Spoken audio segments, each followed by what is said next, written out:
Trump was right about Ukraine, and now the media is quietly admitting it. Look, you don't have to like Trump. You don't have to support Putin, but you may want to pay attention for a moment because something massive just shifted.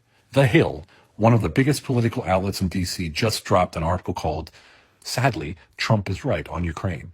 That headline alone is enough to make half the media scramble for damage control.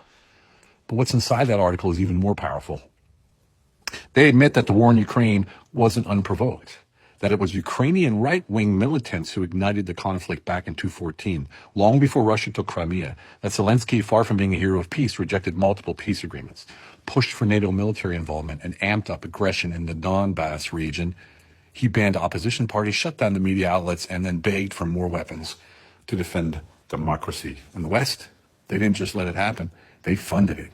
They armed it. And they sold you a one-sided story on every major network day and night for years. They told you this war started in 2022, that Russia attacked unprovoked, that Zelensky was the last man standing between freedom and tyranny.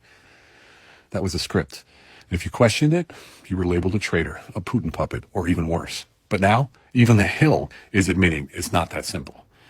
And here's what they're not saying out loud. Trump said all this years ago. He said NATO expansion was reckless. He said West was playing games in Ukraine. He said we were headed for a war we didn't need. And now the same media that mocked him is quietly backpedaling. So why now? Because the narrative is cracking, because independent journalists, alternative media, and everyday people like us kept pushing for the truth. Because mainstream media knows people are waking up. The same people who lied to us in Iraq and Afghanistan have been lying about Ukraine, and now they're getting caught. So no, I'm not a pro-Russia.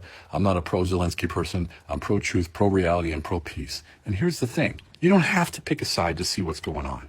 You just need to pause, zoom out, and do a little bit of digging, because once you step outside the media filter, the picture changes.